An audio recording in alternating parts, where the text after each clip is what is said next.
सोनप्रयाग में रोजगार की कमी नहीं है, बस करने वालों की कमी है। और लाइन पे करीब 1 घंटा हो गया होगा। नाथ में जो सिलेंडर जाते हैं वो ऐसे घोड़े खच्चरों पे लाद के चलते हैं, तो महंगाई तो होगी। कई जगह से लाइन टूट सकती है लेकिन यहाँ से नहीं टूट सकती है। जी भी बिल्कुल तैनात है। इधर देखिए भाई, हमारी वीडियोस देखते हैं और अपनी बुहारी से बात नहीं करवाई अभी तक। हमारी जो बहनें हैं वो वीडियोस देखते हैं, बोल रही हमने देखा है। यहाँ पे गौरी देवर जी के ढाबे में बैठ के चाय का आनंद ले रही है। इनके खाने की तैयारी भी शुरू हो गई है। ढाबे में जाने वाली थी, तब तक मुझे रास्ते में मेरे सब्सक्राइबर, मेरे फैमिली मेम्बर मिल गए हैं। मैंने भी एक दिन पल्सर चलाई थी लेकिन ब्रेक मारते टाइम गिर गई थी। यहाँ पे जो हमारा होटल है ना, आज उसमें पानी नहीं आ रहा है। आके बचपन की एक याद ताज़ा हो गई थी किसी चीज़ को देख के, कि जहाँ पे ये पौधा होता है ना वहाँ पे सांप होता है। जी अब मैं और नीरज चलते हैं इन टूल्स को पकड़ के। सबसे पहले आप सभी को मेरा प्यार भरा नमस्ते। मेरा नाम है प्रियंका तिवारी और आप सभी का स्वागत है केदार घाटी के सोनप्रयाग मार्केट से। सुबह के 8 बज रहे हैं और अच्छी सी धूप खिली हुई है। और 3 बजे से मैं भी दुकान में बैठी हुई थी। क्लॉक रूम में जो भी सामान रखना होता है उसका मैनेजमेंट मैं ही करती हूँ, तो 1 मिनट की भी फुर्सत नहीं मिली। और आज ना काफ़ी लंबी लाइन लगी हुई थी सोनप्रयाग से और पूरे सीतापुर तक। अभी थोड़ा कम हो गई है, लोग आ ही रहे हैं, जा ही रहे हैं। प्रीति भी कल शाम को यहाँ सोनप्रयाग में आ गई थी और त्रियोगी नारायण नहीं आई। त्रियोगी नारायण सिर्फ आलोक आया तो मैं प्रीति को मिलाना भूल गई थी। तो अब मैं प्रीति को घुमाने वाली हूँ सोनप्रयाग मार्केट। और प्रीति ने इतनी लंबी लाइन देखी, प्रीति चौंक गई। और मैंने प्रीति को कहा कि वो तो कुछ भी नहीं था, पिछले कुछ दिन पहले ना बहुत भयंकर लाइन थी। ये बहुत तो बोल रहे थे कि यात्रा चल ही नहीं रही है। हाँ। मैंने कहा ये क्या है फिर आगे में जो लाइन लगी हुई थी। वही तो, ये सुनसान इलाके से आई ना तो यहाँ इसको ज़्यादा ही चहल पहल लग रही। तो सुबह के टाइम पे यहाँ पे छोटी छोटी दुकानें खुली रहती हैं जिसमें डंडे, रेनकोट, टोपी और दस्ताने वगैरह जो भी केदारनाथ में ज़रूरत पड़ती है जिन चीज़ों की, उन चीज़ों की दुकान खुली रहती है।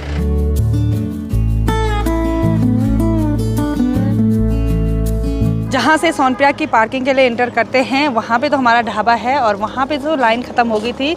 और जहाँ पे पार्किंग का एग्ज़िट है वहाँ पे अभी लाइन लगी हुई है और आगे तक लाइन फुल भरी हुई है। इन लोगों को लाइन पे करीब 1 घंटा हो गया होगा। तो सोनप्रयाग में रोज़गार की कमी नहीं है, बस करने वालों की कमी है। और यहाँ पे भाई साहब ने छोले भटूरे की एक छोटी सी ठेली लगाई हुई है, तो हम ज़रूर चेक करेंगे भाई साहब की दुकान पे। और भाई साहब हमारी वीडियोज़ देखते हैं तो खुशबू तो अच्छी आ रही है।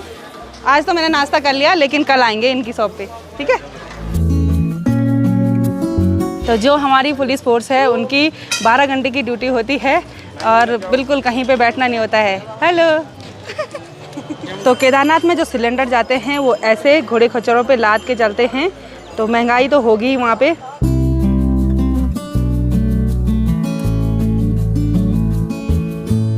तो सारी जगह से लाइन टूट सकती है लेकिन यहाँ से नहीं टूट सकती है। यहाँ पे रस्सी लगी हुई है और पुलिस फोर्स बिल्कुल तैनात है और हमारे नौटियाल जी भी बिल्कुल तैनात हैं। इधर देखिए भाई, हमारी वीडियोस देखते हैं और अपनी बुहारी से बात नहीं करवाई अभी तक। इनकी मिसेस भी देखती है वीडियोस और अभी तक बात नहीं करवाई। तो केदारनाथ जाने वाले यात्रियों के लिए कोई मुसीबत ना हो, परेशानी ना हो, तो स्वास्थ्य विभाग की पूरी टीम यहाँ बैरिकेडिंग पे बैठी हुई है। और ये हमारी जो बहनें हैं वो वीडियोज़ देखते हैं, बोल रही हमने देखा है। तो अच्छा काम कर रही हैं आप, बहुत अच्छा काम कर रही है। आपको थैंक यू सबकी ओर से।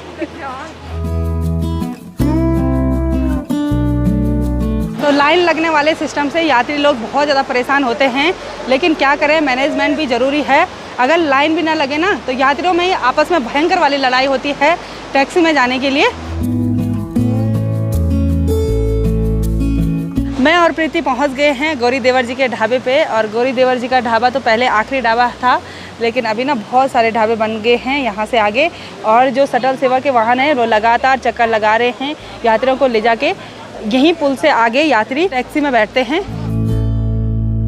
तो प्रीति यहाँ पे गौरी देवर जी के ढाबे में बैठ के चाय का आनंद ले रही है। बहुत टेस्टी चाय बना रही है। हाँ बहुत टेस्टी तो बनाए होगा, तुम्हारी फरमाइश पे कौन नहीं बनाएगा टेस्टी। गौरी देवर जी कैसे चल रहा काम धंधा? नमस्ते, ठीक हो?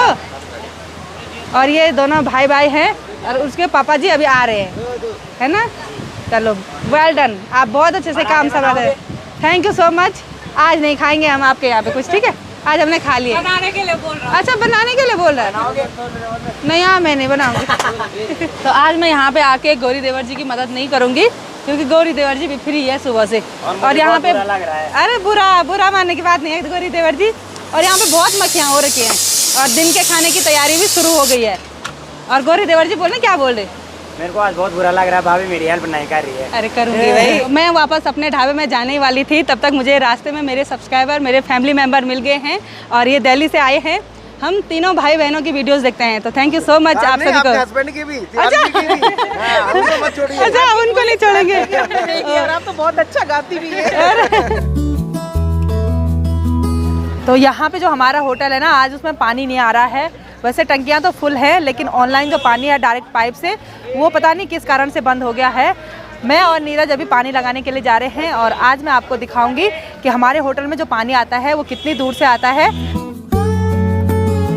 वैसे तो कार से ज़्यादा आनंद बाइक में ही आता है, लेकिन बाइक चलाने आए तो तब, और नीरज के साथ तो मैं डर डर के बैठ रही हूँ। तो नीरज ने अभी बाइक सीखी है, 5-6 महीने ही हुए हैं, और मैंने भी एक दिन पल्सर चलाई थी, लेकिन ब्रेक मारते टाइम गिर गई थी। तो अब ज़रूर ट्राई करूँगी एक दिन, और नीरज को देख के मुझे भी हिम्मत आती है बाइक चलाने की। जो सोनप्रयाग मार्केट है वो काफ़ी नीचे दिखने लग गया है और हम त्रियुगीनान की रोड पे काफ़ी ऊपर आ गए हैं। मतलब हम अपने धारा के नज़दीक पहुँचने वाले हैं, जहाँ से हमने पानी लगाया है। तो फाइनली हम बाइक से पहुँच गए हैं काफ़ी ऊपर। तो अब पानी लगाने के लिए और ऊपर जाना पड़ेगा हमको। नीरज ने हाथ पे प्लास्टिक की बोतल वगैरह रख रखी हैं, क्योंकि वहाँ पे ज़रूरत पड़ सकती है। और ये देखिए, इस एरिया में लंगड़े सबसे ज़्यादा होते हैं। लंगड़े निकाल रखे हैं, तोड़ रखे हैं, ये देखिए ये। और ये रोड से काफ़ी ऊपर आते हुए यहाँ पे एक प्राकृतिक जल स्रोत है, पानी निकलता है और वो पानी यहीं पर से निकलता है। और यहाँ पे कुछ डब्बा भी रखा था, वो किसने गायब कर दिया नीरज? पता नहीं कौन ले गया यहाँ से। अच्छा, तभी तो डब्बा लेके आया ना। पहले भी हुआ था ना ऐसे ही, पता नहीं कौन करता है ऐसे। और होटल में एक भी पानी नहीं जा रहा है। तो एक डिब्बे पे नीरज ने छेद कर दिया है और उस छेद में हम इस पाइप को रखेंगे, फिर उस डब्बे को यहाँ पे लगा देंगे। फिर जो पानी आएगा वो डब्बे में भी भरेगा और फिर थोड़ा थोड़ा करके पाइप से नीचे जाएगा। तो इस जगह पे मैंने और नीरज ने थोड़ा सा जुगाड़ कर दिया है और ये डब्बा लगा के उसे पाइप लगा दिया है। थोड़ा पानी हम उधर साइड पे लगाएंगे, क्योंकि लोगों का भी पानी नीचे सोनप्रयाग को जाता है, उनको भी तकलीफ नहीं होनी चाहिए। तो थोड़ा सा पानी अपने यहाँ के लिए लगाएंगे। जल ही तो जीवन है और जल की आवश्यकता सभी को होती है। तो हम ऐसा काम बिल्कुल नहीं करेंगे जिससे लोगों को कष्ट हो। और मुझे लगता है शायद हमारे उस डब्बे को लगाने से ना दूसरे लोगों को तकलीफ हुई होगी, तो उन्होंने वो डब्बा ही फेंक दिया। चलो कोई नहीं, थोड़ा सा ही लगाएंगे ना नीरज। हाँ, तो हमारे पाइप पे इतना पानी आ रहा है नीरज, इतना ठीक है ना? हाँ बहुत है। तो अब अपने दूसरे वाले पाइप से जोड़ देंगे, जोड़ ले उसको। पानी तो अच्छे से नीचे लॉज में जा रहा है और यहाँ आके बचपन की एक याद ताज़ा हो गई थी किसी चीज़ को देख के। तो मैंने नीरज को कहा चल थोड़ा ऊपर चलते हैं, मैं उस चीज़ को तुझे दिखाती हूँ और आप सबको भी दिखाती हूँ। तो ये है नाग वाला पौधा, और बचपन में हम इसको देख के बहुत ज़्यादा डरते थे। हमको लगता था कि जहाँ पे ये पौधा होता है ना, वहाँ पे सांप होता है। तो ये देखिए सेम टू सेम नाग की तरह पौधे हैं और बच्चों का कोमल मन होता है। तो सच में लगता था यार कि सच में सांप है, और हमको लगता था ये पौधा भी काटता है, इस पर जहर होता है, हाथ भी नहीं लगाते थे। तो ये देखिए।